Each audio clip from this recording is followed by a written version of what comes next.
Bismillahirrahmanirrahim. Assalamualaikum warahmatullahi wabarakatuh. Yang terhormat Bapak Roni sebagai pengampu matkul filsafat hukum, juga teman-teman yang saya hormati juga banggakan. Pada kesempatan kali ini saya akan mempresentasikan makalah yang sudah disusun yang bertemakan yaitu hukum sebagai partisipasi dalam keadilan. Bismillahirrahmanirrahim. Maka di sini yang pertama puji syukur kehadirat Tuhan yang mana kita insya Allah diberikan kesehatan. Selanjutnya yang pertama yaitu dari pendahuluan latar belakang. Maka di sini sedikit saya jelaskan perwujudan tujuan hukum yaitu keadilan diperlukan perubahan pendekatan ke arah yang lebih humanis oleh aparat penegak hukum agar tidak terjadi pemaksaan budaya dalam mengungkap faktor nilai-nilai ide dan makna yang tersembunyi di benak subjek hukum dalam masyarakat. Maka dari itu perlunya kita menerapkan ataupun menerapkan kepada masyarakat, karena semua masyarakat belum tentu paham bagaimana hukum itu yang sebenarnya. Maka penegak hukum harus mempertimbangkan aspek norma dan nilai-nilai yang ada dalam masyarakat. Hukum bukan sekedar formalitas. Maka dari itu hukum bukan hanya formalitas ataupun normatif. Hukum memiliki keberlakuan empiris faktual, yaitu dipatuhi dan ditegakkan normatif, yaitu kaidahnya cocok dalam sistem hukum hierarkis dan filosofis, yaitu diterima dan benar bermakna serta memiliki sifat berkewajiban, karena isinya pembentukan hukum merupakan langkah awal untuk membuat rencana tindakan seperti itu. Maka tentunya di sini masyarakat timbul permasalahan, maka di sini dibentuk rumusan masalah. Yang pertama yaitu adalah apa problema tentang hukum dan alam. Seperti itu. 2. Apa yang terpenting jika seseorang berlaku adil terhadap doktrin. Di sini doktrin ide Plato. Seperti itu. Terus selanjutnya tujuan. Yang pertama untuk mengetahui problema tentang hukum dan alam. 2. Untuk mengetahui seseorang berlaku adil menurut pendapat Plato.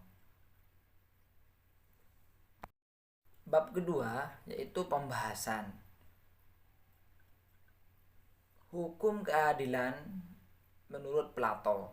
Plato kemudian kembali pada doktrin Yunani tradisional yang menyatakan bahwa tatanan polis yang baik hanya bisa diwujudkan dengan membuat peraturan berdasar atau nomos. Itu. Namun nomos ini dipandang Plato sebagai partisipasi dalam gagasan keadilan, dan melalui partisipasi ini ia pada gilirannya berperan serta dalam gagasan kebajikan. Sebuah polis yang ditata dan disusun sesuai dengan ide tentang polis, bukanlah gagasan itu sendiri. melainkan ia berpartisipasi dalam gagasan itu. Jelaslah bahwa aspek paling membingungkan dalam doktrin ini adalah konsepsi partisipasi atau peran serta dalam sebuah gagasan. Plato sendiri tidak mampu menyajikan konsepsi tersebut dalam bentuk yang jelas dan rasional. Kendati demikian, dia berlindung balik mitos gua. Akan menyimpang terlalu jauh jika di sini kita mengaitkannya dengan mitos. Dan itu tidak perlu karena sudah tampak jelas bagi siapapun yang tertarik dengan penjelasan puitis yang dinamis yang disajikan Plato dalam Republik di bagian awal. Namun bisa ditegaskan bahwa bagian-bagian dari dunia fenomena makhluk indrawi yang cepat berubah tidak ada yang berpartisipasi dalam gagasan. Tampak timbul dan tenggelam yang berpartisipasi hanya secara parsial dalam dunia gagasan yang tak lekang oleh waktu.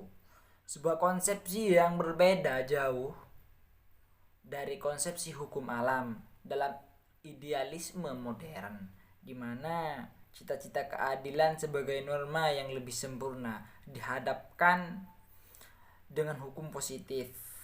Menurut Plato, hukum layaknya lain di dunia ini pada akhirnya hanyalah jembatan imajiner gagasan ini. Hukum dijelaskan secara khusus dalam dialog terakhirnya Plato, law, dan hanya dianggap real sebagai reproduksi tak sempurna dari gagasan mengenai hukum dan keadilan dalam dunia. Gagasan tentang hukum tentunya tidak bisa bertentangan dengan gagasan tentang keadilan, dan karena itu konflik aktual ada antara hukum dan keadilan maka di situ harus ditafsirkan sebagai konsekuensi dari interpretasi tak sempurna terhadap masing-masing gagasan itu. Hukum keadilan menurut Aristoteles. Mengenai penjelasan lebih lanjut, kita bisa mendapatkannya dari apa yang dikatakan Aristoteles. Keadilan distributif berfokus pada distribusi honor, kekayaan, dan barang-barang lain yang sama-sama bisa didapatkan oleh anggota masyarakat dengan mengesampingkan pembuktian matematis. Jelaslah bahwa apa yang ada di benak Aristoteles ialah distribusi kekayaan dan barang berharga lain berdasarkan nilai yang berlaku di kalangan warga. Distribusi yang adil boleh jadi merupakan distribusi yang sesuai dengan nilai kebaikannya, yakni nilainya bagi masyarakat. Dalam membangun argumennya, Aristoteles menekankan sebuah pemikiran yang telah kita jumpai dalam karya Plato dan yang mengarah kepada hukum alam. Dia menekankan perlunya dilakukan pembedaan antara vonis yang berdasarkan keadilan pada sifat kasus dan yang didasarkan pada watak manusia yang umum dan lazim, dengan vonis yang berdasarkan pandangan tertentu. Maka dari itu di sini pembedaan ini jangan dicampur adukan dengan pembedaan antara hukum positif yang ditetapkan dalam undang-undang dan hukum adat. Karena berdasarkan pembedaan Aristoteles, dua penilaian yang terakhir itu dapat menjadi sumber pertimbangan yang hanya mengacu pada komunitas tertentu. Sedangkan keputusan serupa yang lain kendati diekspresikan dalam hukum perundangan tetap merupakan hukum alam jika bisa didapatkan dari fitrah umum manusia. Sambungkan di sini juga sehubungan dengan itu, Aristoteles juga menjelaskan pembedaan antara hukum tertulis dan tidak tertulis. Dan dia menyatat bahwa hukum umum atau hukum alam biasanya tidak tertulis, sedangkan hukum positif kadang tertulis dan kadang tidak tertulis. Terus di sini juga problema hukum dan alam. Daerah pencerahan sofistik, filsafat hukum Yunani menemukan problem tentang hukum dan alam, tentang nomos dan pei. Pada mulanya nomos merupakan adat kebiasaan sakral, ya di sini yang diberlakukan dan dianggap benar di polis negara Yunani kuno. Ini merupakan aturan hukum yang mencakup galanya, seperti itu, galanya. Penyair Pindar memberikan rumusan yang menyelum nomos, di sini menyelum nomos Basilius Pantom. Hukum dari adat sakral ini dijelaskan sebagai penentu atas segala sesuatunya. Namun meredup keimanan yang melandasi pendapat ini secara berangsur akibat memburuknya nomos. Doktrin kaum sofis, terus doktrin Protagoras bahwa manusia merupakan ukuran dari sesuatu, mengemukakan bahwa nomos kini lebih tampak di perspektif kebiasaan di satu sisi, dan undang-undang di sisi orang mungkin bertanya-tanya, mengapa nomos tidak ditafsirkan begitu saja sebagai sekumpulan kebiasaan khas pada komunitas polis tertentu. Apapun penjelasannya, gagasan sepertinya ialah bahwa hukum sebagai aturan masyarakat, ciptaan manusia, dan sebuah ciptaan yang sesuai di wataknya, bahwa manusia pada dasarnya memiliki watak yang sama, dan karena itu nomos di sini, nomos sangatlah berarti bagi semua, merupakan satu pendekatan yang mungkin dilakukan pendekatan lain dengan memandang bahwa watak manusia sangat berlainan dalam ini. Bab 3 kesimpulan di sini. Karenanya pendapat Aristoteles bahwa kesetaraan itu berasal dari bentuk umum hukum, tidak menaruh perhatian pada perseorangan individual, hanya bisa diterima dalam batasan sempit, atau barangkali kita mesti mengakui ketidakbenaran atau ketidaksetaraan penerjemahan gitu.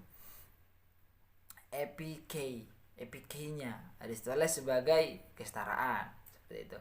Karena pada dasarnya epikei mengacu pada pengakuan atas kemungkinan pengecualian yang di satu sisi dapat mengarah kepada amnesti atau ampunan, dan di sisi lain dapat membenarkan kebebasan pengambilan keputusan oleh hakim, yang pada gilirannya diungkapkan dalam rumusan umum, semisal memodifikasi situasi atau moral yang baik. Aristoteles menyebut epikein sebagai semacam keadilan baginya. Ini merupakan koreksi atas generalitas hukum yang tidak mempedulikan perkara individu. Sebuah generalitas yang didasarkan pada sifat hukum itu sendiri.